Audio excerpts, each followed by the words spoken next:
Thanks, Deanna, and everybody. Great job to put this conference together. I have to tell you that I was shortly after I was diagnosed. I think a couple of years after we started Pituitary World News.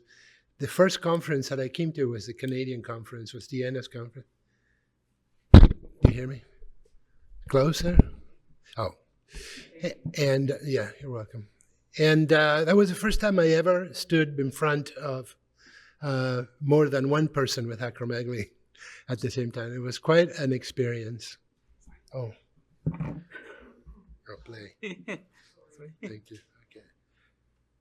Where's the, oh, here it is. Thank you. One of the problems with getting laser surgery is you can't see anything close. So I have to wear glasses. Okay. So it was quite an experience, I was just going to say, because I had never done that. And I was diagnosed a couple in 2010. I think this conference was 2018. It took me a couple of years to really get over the anger, the shock, and everything else. And then once you figure it out, you realize that you're going to live with this new normal, and your new normal has to get like your everyday life. So anyway, thanks, Deanna, for always including me in this. It's a great event. Had a lot of fun over the years presenting. So thanks. And I also want to reach out to Nikki and Grant, because they did a fantastic job. And I think it's one of the reasons we're here to hear this. And when we think about Pituitary World News, I think about what we have to do to get the word out about this disease. And how do we go beyond this room and explain. And I come from the commercial world, so I'm going to sell this disease in a way that people want to pay attention to it. We spend in the marketing world and the communications world, we spend millions of dollars to position brands. We should do the same thing with diseases, and that's why we created Pituitary World News, to try to get people to increase awareness. As easy as that sounds, it's not very easy. So diagnosis times get shorter, and Nikki and Jill and Deanna and I don't have to go, and all of you don't have to go through the things we typically do for many years, because the disease isn't recognized correctly, or at the very least suspected sooner than later. So when we took that sort of thought and said, let's work on that. Like, how do we make acromegaly or pituitary disease in general more recognized? What are the things that we need to think about for that to happen? So today we're going to talk about that importance of language and brand and image. And I think many of you have seen this presentation, so I'm going to go through it faster, just to give you an idea of what the magazine is and what's in it. And then I'll just get into the project. So this is Pituitary World News. It's a scientifically sound news. We don't publish anything that does not have a science source that is sound.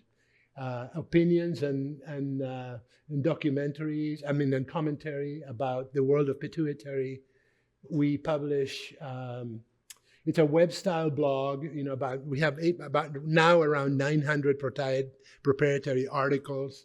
There are over 180 original podcasts with information and conversation. There's educational videos. We call them grand rounds and expert roundtables. And the grand rounds are typically a patient and a doctor discussing in an educational way, discussing their case and why the decision was made this way, that way. We know that many physicians use this content to give to their patients after the first or second visit, to say, well, go listen to Dr. Blevins talk about this part of acromegaly or this part of Cushing's or whatever it is. So then the next visit, they come back with a lot more knowledge and focus on some of the key questions that they need to ask. So those are things that we find out anecdotally sometimes, but it's really an interesting sort of a dynamic that happens when you put information out there. We also do opinion editorials. I love opinion editorials because you get to tell people what you think, which is good, and that's anyway. So this is last week's front page of the magazine. It's changed a little bit today. I'll tell you a story a little later about another story that way. So this is what we do. We amplify, create awareness, and then try to create some impact on the information that we have out there. Our objectives are to promote the public interest and focus the issue on the issues that people want to learn about. And for that, we need feedback from you, obviously, and learn how to effectively talk about acromegaly to the audiences, to large audiences. This is sort of the content, organized in a way. Articles, opinion, podcasts, so it's all of the stuff that's in the magazine. And I'm showing you this because it's just about the impact. This is, for example, a minute or two after you publish something, depending on what time it goes out, and how the world starts lighting up and people getting access to the content. And this is an interesting one because I can't remember what the article was, but it just all of a sudden, the whole world is reading this stuff, and it's pretty daunting when you think about it. We started this kind of not sure what we were going to do and how it was going to happen, and then you have this sort of impact, and it's pretty rewarding, really. In terms of the usage details, this is how people typically access the magazine. 53% with mobile, desktop, and tablets. You can see. It's an interesting. What's interesting is that we typically get more usage or audience participation from new rather than people that have already been diagnosed for a while. So that's typically okay. We'd like to see it around 50%, new versus repeat. And then, the organic search is typically a little better than the social media. We have a lot of headaches with social media, to be honest with you. It's one of those, oh my God, we have to do this, and I can't believe that we have to deal with this sort of thing. The algorithms have gotten tough. We used to get a lot more reach from algorithms. Now they're reducing the reach because they want us to pay to get the reach, and then they can't tell us who we're reaching. So, the whole thing's a mess, and we wish that people would come to the site without us having to go out there to put it out. But, that's the new world, and we have to work with it. So we're almost stuck with it, which is not a good thing. And when I talk a little, I'm showing you this because there's lot of different audiences to the message. And these are the people that we've organized. It's called audience segmentation, that we've organized so we can direct special communications to these audiences. Obviously, there's a question of resources. The more money you have, the more you can do of this. And the more programs you can target to these specific audiences, that could definitely have an impact on recognizing acromegaly if they understand what it is. And the other thing that we think about constantly is how we talk about acromegaly, the things that we say, the pictures we show, and the stigmas that create that exist. That we have to fight.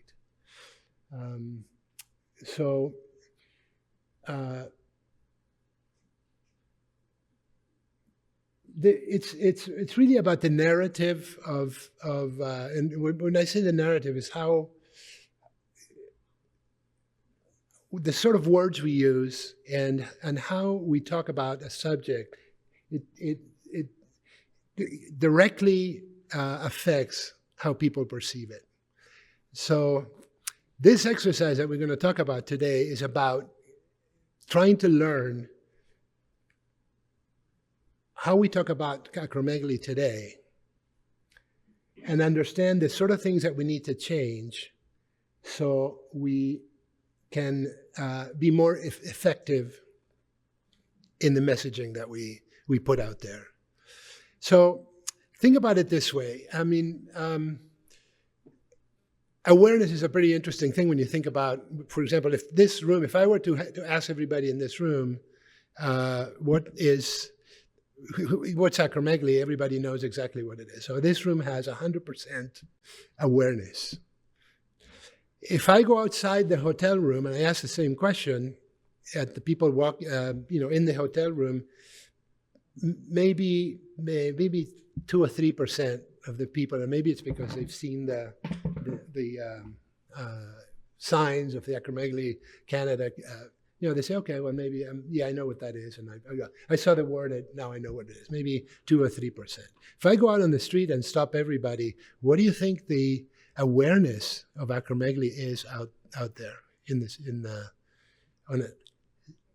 Zero, none, zip, nothing. So changing the narrative is about what sort of things we have to say. So when I put a message out there, when you guys put a message out there, or you send me something, or you have a story, what kind of words and images do I have to put out there so somebody will set up and pay attention?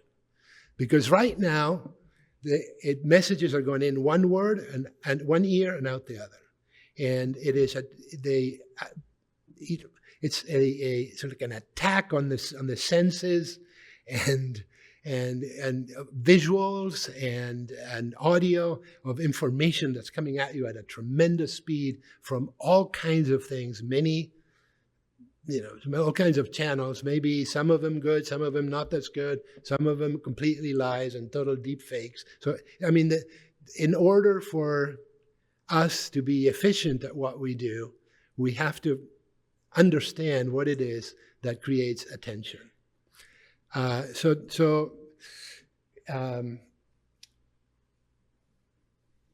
usually, when we do podcasts, I ask a question of my interviewees, when I'm interviewing somebody. And the last question, or the middle of the question, is what keeps you up at night? And what keeps me up at night is this. If I'm putting a message out there that gets 1,000 people, 1,500 people, and I'm not getting through because the way I'm talking about it, it's not compelling enough.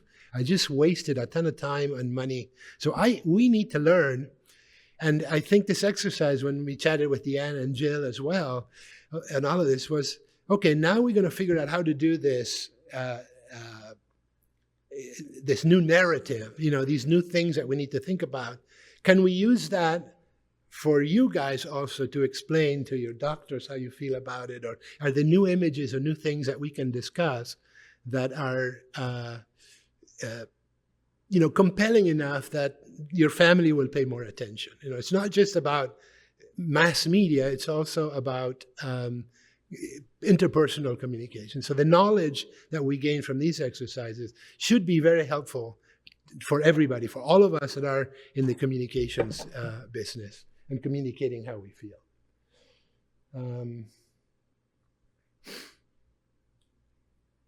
And, so it's about insights and trying to figure out how we learn these things. And these are the people that we ask questions from. We ask questions from you, or we ask them to participate, our healthcare professionals, from our friends and families, we want to involve them, and from the public in general, and from people with other rare conditions. What are their best practices? How do they do things? How do, for example, the diabetes guys have thought about this? How about the arthritis people? How have they shaped messages? Can we learn anything from what they're doing? And also from our government officials, who are probably totally unaware of the struggles that a community like this one has to go through. So the rules for this is there's a questionnaire on the website. I'm going to show you a link, and there's a QR code that you can photograph to get on it. And you're going to see a bunch of questions. These are creative exercises. They're stories that we want you to write about how you feel about certain things. And there's really not a rule. I put these questions in because sometimes it helps the creative juices, and sometimes it will get you to write in a way that you're not thinking about you, but about the story itself. And if you like the questions, answer them. If you don't. But write something that will that is compelling to you about whatever you think it's important for people to know about what you go through when with our condition. You can write as much as little as you can. You can some of the best comments I get are one word. And we once did one of these one question polls and asked people, how do you feel about acromegaly? And the best answer for me that I got was a roller coaster, was what I heard. I'm going, boy, that's the best one. I wish we could just pick that and use it somewhere, because if you're going to describe it, there's a couple of exercises where we're asking you to, the elevator pitch thing, you're in an elevator, you want to tell somebody something about acromegaly, you don't want them to forget, you got 20 seconds, what are you going to tell them? So those are really cool things to think about. Anyway, so those are the rules. Basically no rules. Go to the website and take it. And then I was going to tell you, send us comments, but if there's something that you think that should be different in there, and you say, hey, maybe we should do it. Okay, please send me a comment, pick up the phone, call me, all my information, and say, hey, I was thinking about this, because we learn constantly from everybody. That's what we do with Acromegaly community and AcromegalyCanada and Deanna. We're constantly, hey, what do you think about this? What do you think about that? I'm doing this, I'm doing that. And we're there to support each other and to make this process and this job a little easier. It's daunting, to be honest with you. I mean, when you think about how do you get people's attention today, it's just like a crazy world. And I just quickly, I'll tell you my background a little bit. I spent most of my career in the advertising business in Madison Avenue and in San Francisco. And I used to sell things that people don't need, 7-Up, diamonds are forever. And I also work on the Army recruiting account, the BLU can be commercials. And so, those things that's what I think about when I think about pituitary disease and acromegaly. Can we get to a point where people will be using the same processes that we used to create communications to get people to buy something, to pay attention to these really tough conditions? So this is these are going to be the questions, and we can walk through them a little bit if you'd like. If you have any questions about it or give me any thoughts now, we can have a little back and forth on it.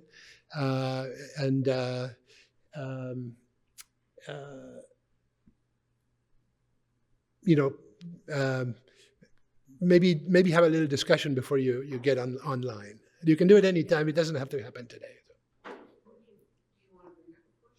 I'm going to, yeah. So, how are we doing time-wise? Oh, God, Okay, so the assignment is to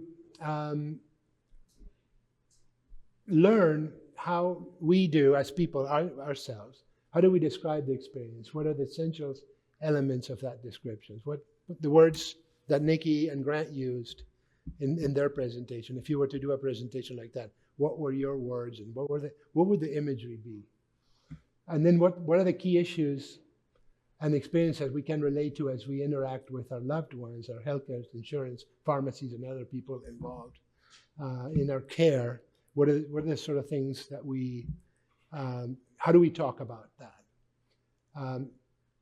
These are called, they're projective techniques, and we used to use them in the advertising world to learn how people felt about different brands. So, for example, if you were to working on the, I don't know, fast food area, let's just say, and you wanted to learn how people felt about McDonald's versus Burger King, you would ask these questions to get an idea of what sort of imagery they had in their mind when they were describing that. So, Coke or Pepsi, whatever those things are. So here are the questions. The first question is, if acromegaly were a person, what kind of person would it be? Let's say you were at a party and you saw a person with acromegaly and they walked in the room and you were asked to describe it. What did this Mr. Acromegaly look like? How did they behave? What were they driving? What was the appearance? How were they dressed? Was there anything that you noticed about their attitudes and how was that? Why don't you draw it? Narcissistic. Yeah, no, that's good. Yeah. The next one is really cool. Again, you don't have to do all of these. There's just one or two that will get you going. The next one is, imagine you're a newspaper magazine writer or a blogger, so you're asked to write an obituary, a paragraph about the death of acromegaly. How would you just write that?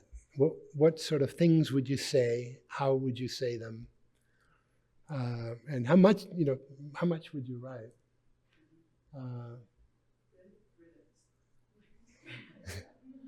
One words are great too. These are good things. So now think about the same thing, but let's just say you want to do an epitaph and you're going to put something about acromegaly on that headstone. You don't have much room to do that.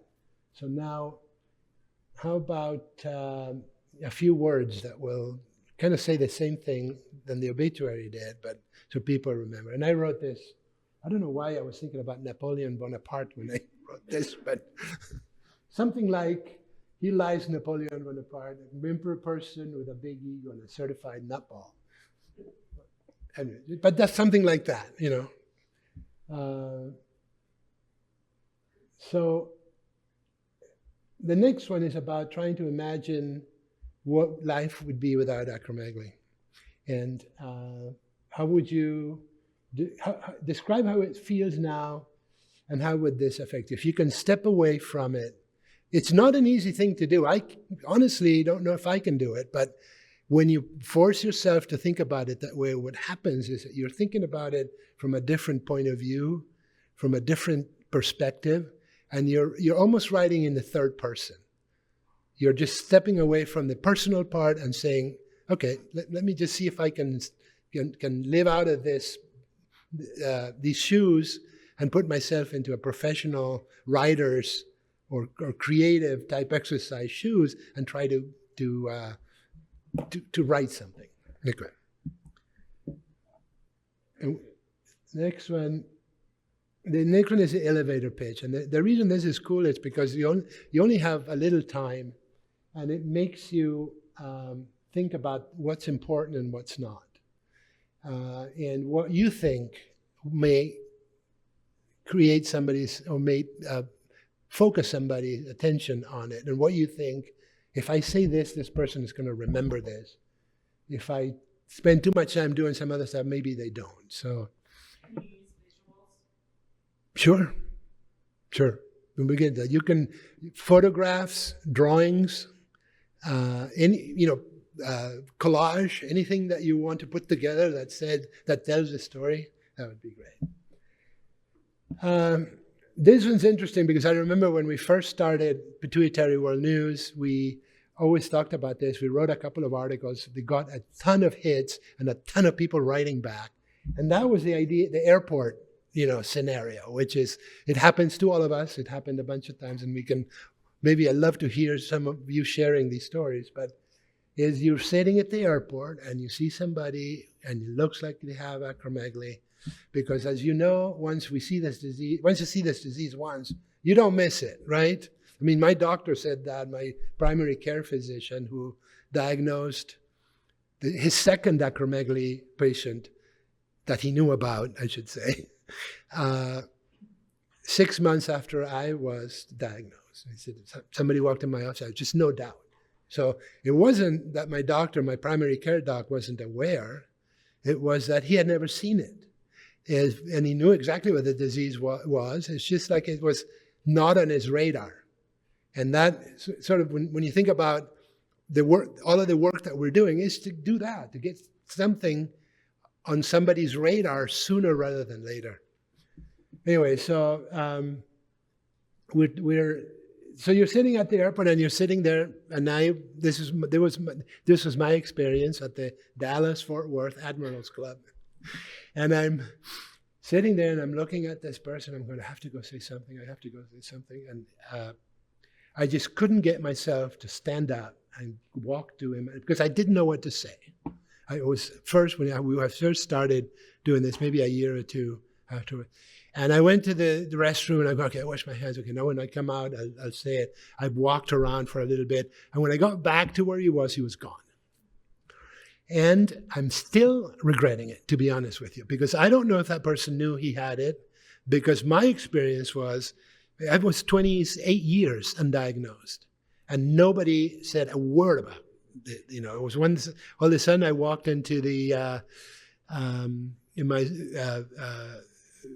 orthopedic surgeon's office and say, hey, by the way, your bones are funny and here's why. And you're going to need to do you know what acromegaly is? I said, no, what is it? Well, that's what under the giant. Well, I knew what it was actually, but the idea that I could have it was one of those, oh my God, you're kidding me. And it happened 2 or 3 times after that, you know, running into people. The first time that I ever had enough courage to do it was last year in Ireland. My wife and I were traveling around, and we went to a tea room. We were sitting, and behind the counter was somebody that looked like they had acromegaly. And I just didn't hesitate, got up and said, my name is J.D. Faccinetti. This is what I do. You know, I have a magazine. And you know, you look like I do. You know, we have these features that are, and this lady who was a Ukrainian refugee had just arrived from the Ukraine maybe 6 months before, and started crying. And I'm crying with her. So, you know, she's jumping out of the other side of the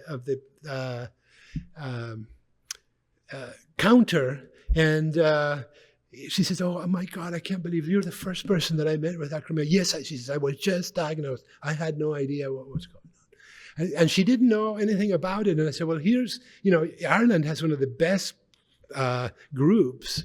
And there's some fantastic physicians, and you need to see, oh yeah, I already have a good doctor and everything else. But it was such an experience. And to be honest with you, I wouldn't hesitate anymore. If I think somebody said, that I think that somebody may have it, I would just say, hey, listen, I'm sorry, but I need to tell you this. And if you probably should have it. If you haven't, have your IGF-1 checked. So that kind of reminds, I just want to jump in. Yeah. When I got diagnosed, like I didn't have facial features. I gained a lot of weight. I was really puffy and everything. But I had 2 massive black eyes that slowly over time, my eyes got darker and darker and darker. I looked like a raccoon. And people that I knew that I didn't see very often were like, yeah, you know, like, everything okay at home? I'm like, yeah, right? Because they're thinking, you know, like fighting going on or drugs or whatever.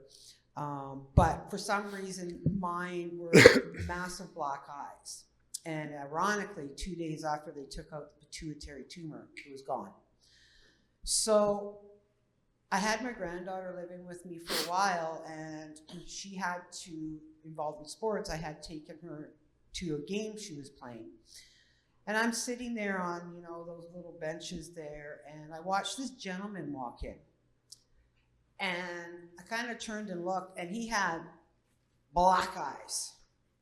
And I'm like, oh. And he looked tired.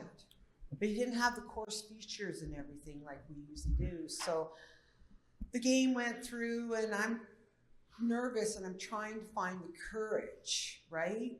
And I just seen him walking back because we're all kind of leaving, and I said, now or never. And I just jumped up and I walked over and I said,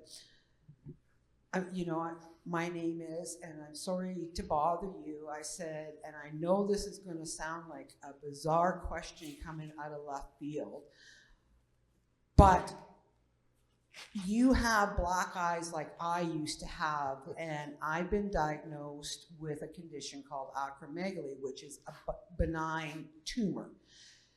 And you might have it, so you should go and maybe talk to your doctor about you getting IGF-1 and your growth hormone blood work done. And he looks at me and he goes, oh my goodness, he goes, for years and years I've been wondering why my eyes are so black. My friends have been asking me, and he goes, you're the first person that's ever come up to me and said, I might have something because of my black eyes. And he was like so grateful. My heart was palpitating out of my chest. I was so nervous, right? I've never seen him again, but just to know that he knew something was wrong, but nobody had an answer for him. And me jumping up and saying, you have black eyes like I did, and you're going to be okay, but you really need to get tested for this. He was very grateful, right? Yeah. So even if we're scared and nervous, God's putting us in that direction to help somebody. And that's what I truly believe, right? So it's the first time is really hard and scary, but it does get a little bit easier over time. Like now, like JD says, once you see it, you cannot see it. Like I go out with my husband and I'm like, I'm a waitress, and I have the people coming into the restaurant because I'm on the floor waitressing. I can't talk to them about it, but as soon as they sit down, I go over to serve them. I'm like, oh, I know, right? And so this is why I felt this project for all of us is so important, to be able to, how do you say it, find the strength to step out of our comfort zone to help somebody else. Yeah. So I was going to say that the funny story is that Dr. Blevins tells a story that he was walking through the San Francisco airport and he saw a gentleman, and he went to with his card and said, I'm an endocrinologist, and I can't remember exactly what he told him, but the guy was very pissed off and pretty much told him to go, what. And then 3 weeks later, his wife calls Dr. Blevins and says, I've been telling my husband now for 3 weeks, or for 3 years, I guess, to go check. And we just checked him. They found a pituitary adenoma, and so I want to thank you. And then the guy called him, to apologize for being so rude. But you never know. My son also recognized somebody that he knew not very well, and said, Daddy kind of looks like you. Would you? What do you think? And I said, well, go tell him, because you never know. And so he did. And this gentleman, this friend, was undiagnosed. He was diagnosed with a microadenoma in Oregon. My son lives in Portland. Dr. Flescheroux, who's a renowned endocrinologist, treated him. The guy is in remission, completely cured. Probably wouldn't have, if he had waited longer, but he didn't, also like all of us, didn't know what this thing was. So it's important to do that. And this exercise is great because it may give you the opportunity to kind of think about how do you do that? How do you do it well? How do you go up to somebody and say something like that is so personal? But at the same time, it allows us to understand the type of words and languages and imagery that you're going to use, that we can learn about when we craft these communication pieces and these stories and these articles and these podcasts on what we talk about and why we talk about it, is to make it more effective. Imagine if I could take the presentation that Grant and Nikki did and distill it to a 25-second video that I can put in Instagram. And now I want to pick the right words, the right image that will have the most amount of impact possible. So when I put that 25 seconds out there, people are going to go, whoa, where do I find more information on this? That's what this thing is all about. So after we learn from you, from this group, that's, it's a small group that we all can sort of really truly understand. I'm going to take your what you tell me, the learning, and we're going to put it out there on a website to get everybody to, hopefully, hundreds of people, thousands of people that will give us the same feedback. But we first have to learn how it's working. It may be that none of these questions will give us anything, and it may be that it'll give us a ton of stuff. So you never know in these types of projects. But I think it'd be fun for you to do. And anyway, so the last two is about distilling all this that I was just saying. Pick the 3 most important words, in your opinion, describe acromegaly. What are those 3? And then pick 1 out of the 3. That, I've done this exercise a bunch of times with different things.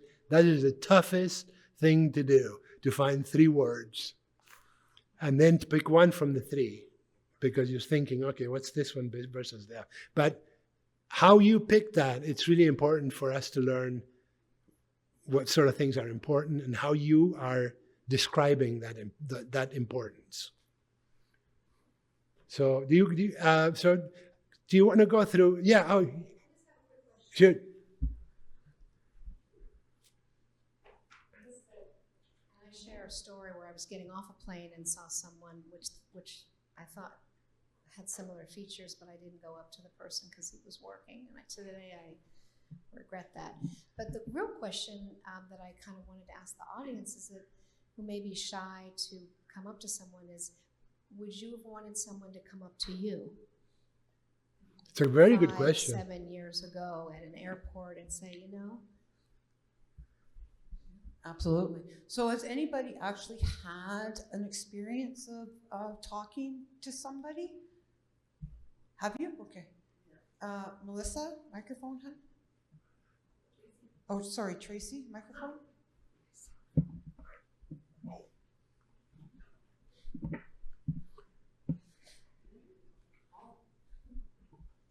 Tell us about your experience talking to somebody that you thought might have acromegaly. Well, I moved from Ontario to the Quebec side almost 10 years ago. And just a neighbor of mine, 2 doors down, it was acromegaly all over. 6'8", maybe 700 pounds. He had all the features. So I did approach him, and I told him to look into it with his physician. And so he did. Good. And he had no idea. He had no idea. No, never heard about it at all. Yeah. Never did. Yeah, it's amazing how, well, we have this, what I call professional tunnel vision after we live a condition. We think that the world is aware of all of this and everybody should, and it's so, rare, not rare, but it's so not true. We think we hope we'll make progress and reach a lot of people, and I think we are, but is it possible to accelerate it? Is there things that we can do so more people are aware of it? But yeah. Great thought. Have those. We need to get a writer and a producer to do one of these Academy Award style films. Yeah. Not a blockbuster with Andre the Giant, but people whose stories are touching. Yeah, But absolutely, sure. I think someday somebody may come up with Yeah. a beautiful story, a love story.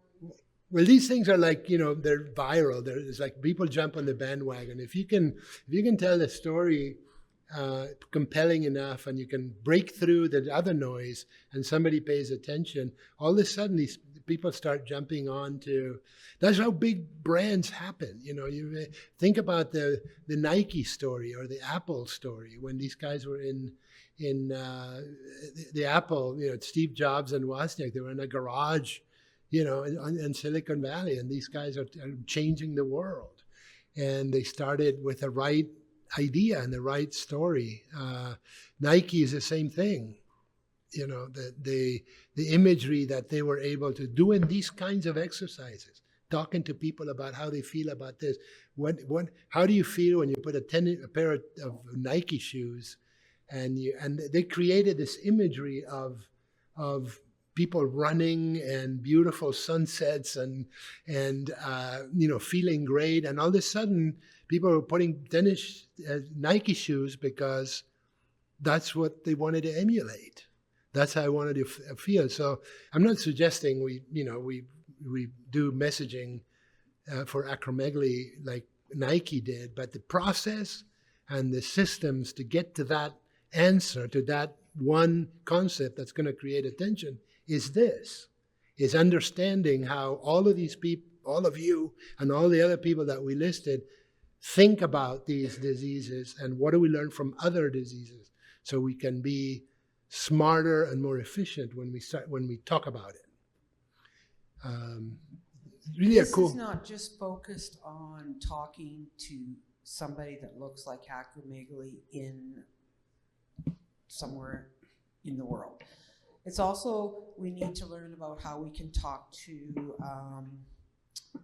our families and our friends. You know, I know when we first get diagnosed, we don't really know how to explain everything. It's a whirlwind, it's a buzz, you're kind of blank, but you're not blank.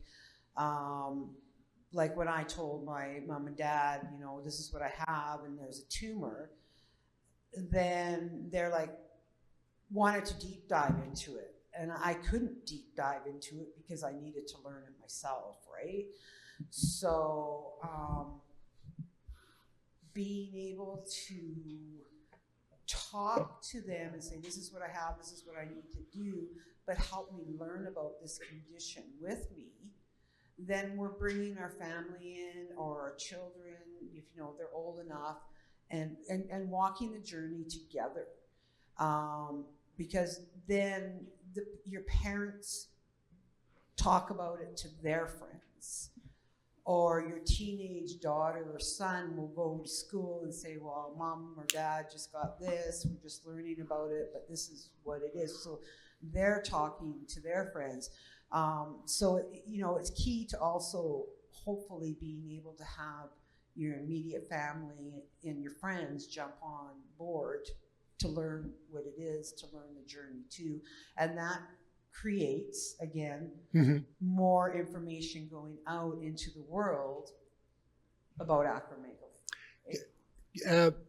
The audio guys, can you scan this and put good online, or can we do that or no?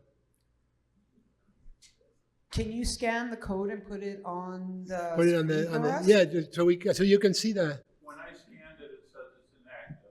Oh. Oh, it could be that I didn't activate it yet. Okay, well, so I guess you got to activate it when you get home. I'll activate it. I looked at it. I'll activate it today. as soon as I get in my computer. It's not a problem. Well, it came up for me the other day. Yeah. It is? Okay.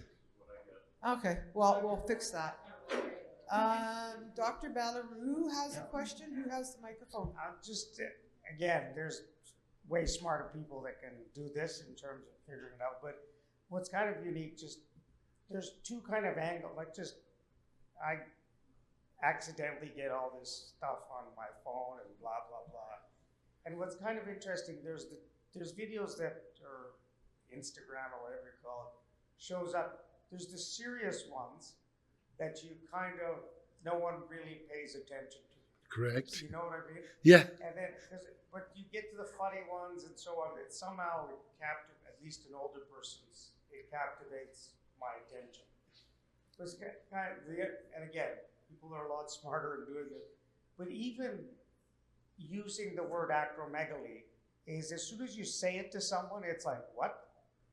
So using the word itself is kind of, you don't know if to laugh, you don't know if you should be serious, you know, and we get a lot of these examples in medicine, like strokes, you know, you pass, there's that acronym for pass, or there's that acronym for ABCs, you know, but using the word itself, like you said, give me 3 words for acromegaly, I would say acromegaly, you know, but using that seems like a popular thing because you see it all over the place.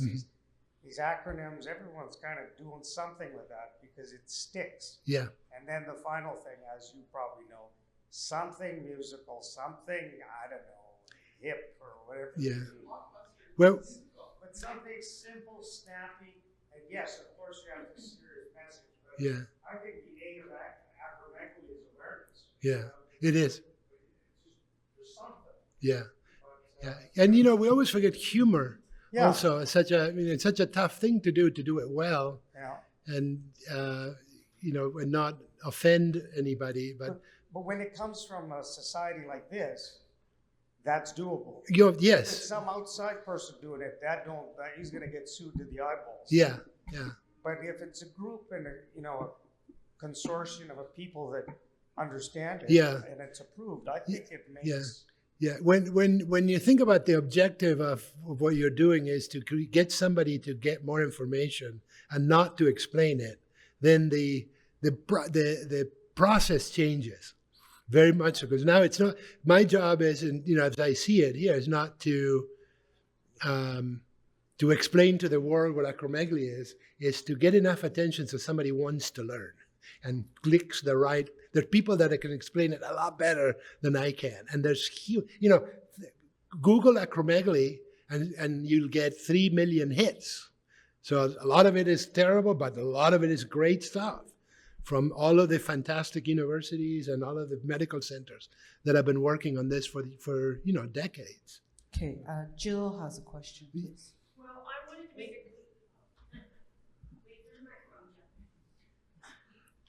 Wait. So if we have time, we should do the 3-word exercise. What time is it? It's, I don't know, have West Coast time. Hold on. 10 till. 11:50? Yes. So 11:52. we have a patient that was in Miami, bartender, and he was slinging drinks, busy, and someone handed him a business card, and he wasn't paying attention, put it in his pocket, and he went home that night emptying his pockets and his tips and such, and on the back of it said, "Please have your IGF-1 checked." And he turned it over, and it was actually a neurosurgeon. And he went to his primary care physician and had his IGF-1 checked, and it was 1100. And had an MRI, 8 millimeters. And he called me, and he said, "I think I'm going to go back to that neurosurgeon for surgery." And I said, just because someone recognizes acromegaly, it doesn't mean that he's the best surgeon in your area. Please let me, find out. And I contacted some of the best physicians in his area, and sure enough, he wasn't. And but I helped him get a referral to the best, and he went to that surgeon, had surgery, and he's in clinical remission. Yeah, that's a great So story. that is a sign that it works. He, early intervention, an IGF-1 of 1100, and now he's in surgical remission. And this happened last year. He's contacted me multiple times to say thank you. So if you see it and you recognize it, it's worth going up to someone and saying something. That's for sure.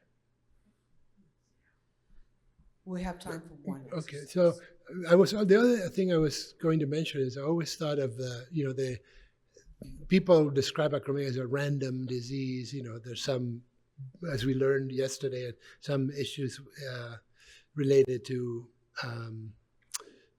genetics and things like that.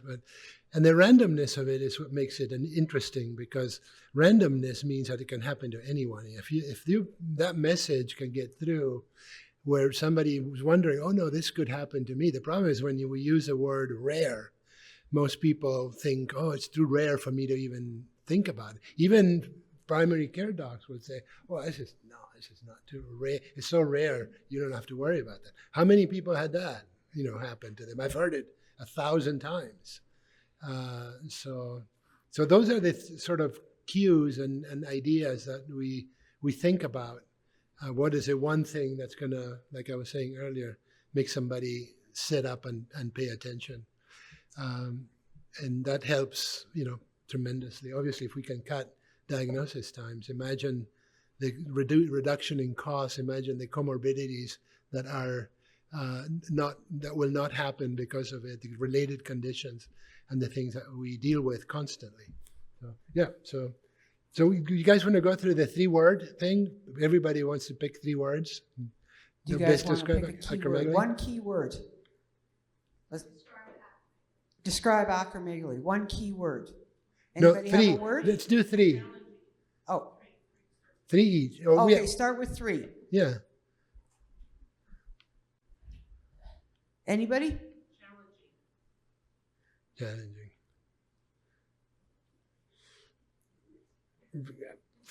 Me? I'm gonna steal the one that somebody sent me. It's a roller coaster. Roller coaster. Roller coaster. Invasive. Unknown.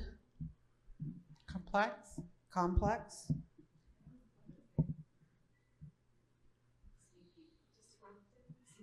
Sneaky. Like that. Disruptive. Sneaky. That's good. Shock factor. Scary. Painful.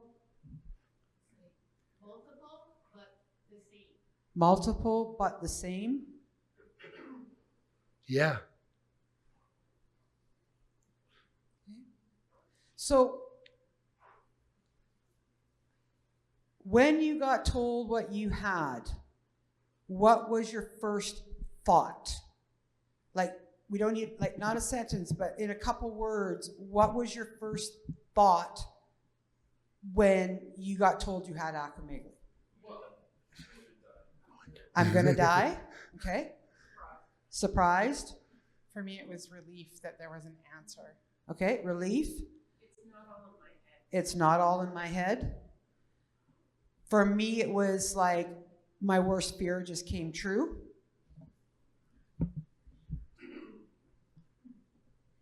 Okay. It's interesting because it's how you get the surgery, not the surgery, and I'm not against the microphone, sorry. It's really the messaging, the way that comes to me immediately. It was, yes, you have a tumor, but, So I was like, oh, okay, this is good.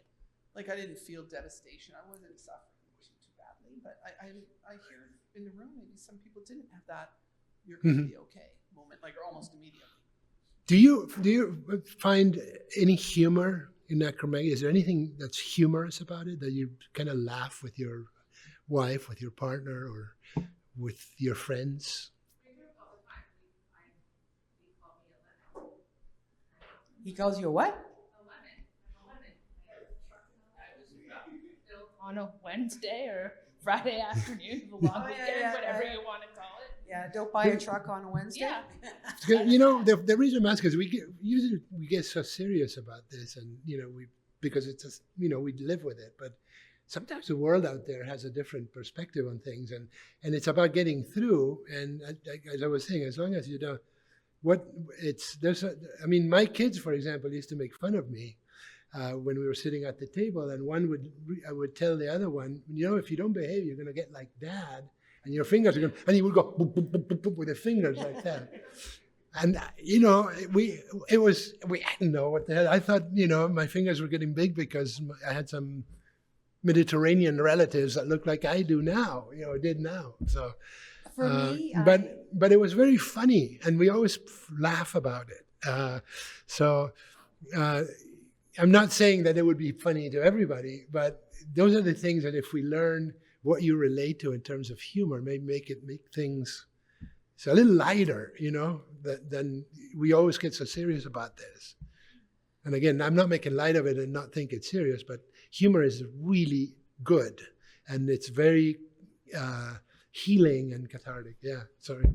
So for me, I kind of, one pleasure I actually get out of having acromegaly is that my husband helps me undress. And I love it. I know it sounds kind of weird, but it's like, baby, you need to take my socks off. Oh, okay, the pants. We forget about those kind of things. The when we're light not things, yeah. well, right? Yeah. So. Yeah. Yeah. Just thinking about the humorous side of things, and I know this has been a post sometimes in the Facebook group, but how many of us have actually given our tumor a name? Yeah. Is it humorous or? Yeah. I called mine Kylie after Kylie Minogue because she's got this song. What is it? Can't get you out of my head. I didn't hear it. What was it? I didn't hear it. Sorry. Kylie. That's good. Jill said something earlier. It was that it's not all in your head, and we kind of, with sensitivity, but we joked that it was in Nikki's head. Yeah. That was something that always stuck out for me, and a little bit of humor because, it's physically. Our new T-shirts that we're making for Awareness Day, the front says maybe it is all in your head. That's Yeah. With the symptoms and needs on the back. I mean, how many? Sending them out free to patients, so keep an eye on them. Yeah. How many doctors actually do tell us that? Oh, it's all in your head. Yeah, it is. But how do you say to a doctor, why would you say that to me? It's all in my head when I'm sitting here telling you all my signs and symptoms. You should be thinking that maybe it is in my head, right? I just wanted to ditto that. I think it's from a psychological standpoint. I think there's something very much of value about naming, giving it a name. So I just wanted to ditto that. It kind of, anyway, think about that individually. Okay. Just 1 minute. So, hang on. Oh, sorry. So, again, it's just me rambling, but you can see the ad, like it's kind of like, so you want to be a doctor. Because a part of it's very rare you have a diagnosis where outsiders of the profession participate in the assessment. Yeah. And so it's empowering. Like, so you want to be a doctor, here's Kylie Minogue's whatever song and acromegaly, something. But again, there's so many layers to advertising. But it's that's what makes it kind of unique. Yeah. Is that you're discussing diagnosis purely based on how you see the person. And that's rare because hypertension doesn't just show up unless it's really bad, or diabetes, all that, because you don't know what it is. Yeah. Now that could be another twist. I got a job for Grant. Since you own a band, sing in a band, maybe you could write a song for us. Yeah, you never know, right? Yeah, might go worldwide #1 hit. Question: has anybody ever seen what are these medical shows called? Houses. Has anybody seen an episode in a medical program that acromegaly is? Yes. Yeah, they've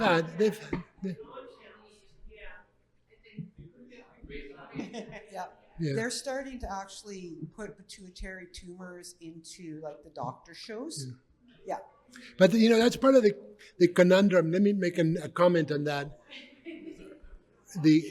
The conundrum of communication, which is there are all kinds of stories out there about there's been documentaries and films and a bunch of films about Andre the Giant and I think House and some of the other programs have had acromegaly and other pituitary diseases. The question is it getting through to anybody? Does anybody decoding this and saying, oh, this is an interesting disease, it's the way it's positioned, so it goes, like I was saying, goes in one ear and out the other, and there isn't a narrative or an effort to take advantage of all of this noise out there, so to focus people to get more information, because the appeals are not right. Obviously, we're getting through slowly to a wider audience, but not fast enough to make a difference. Catchphrase. Huh? We need a catchphrase. We need A what? catchphrase.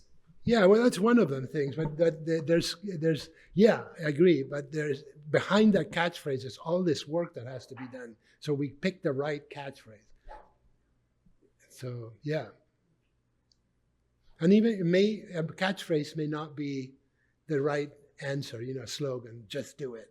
Well, you need $500 million behind just do it so it works. Otherwise, it would have been the best slogan left under a desk that nobody's heard of.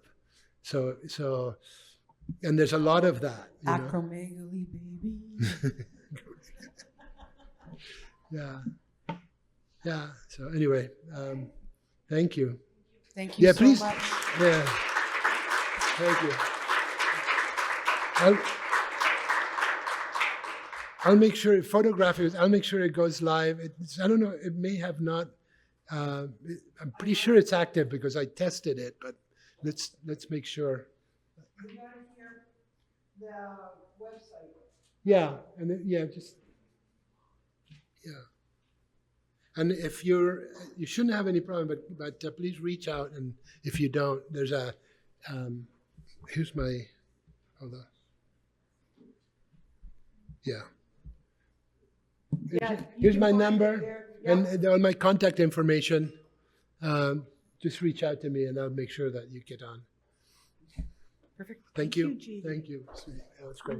Thanks for You your help. go on. Oh, thank you. Thanks very much.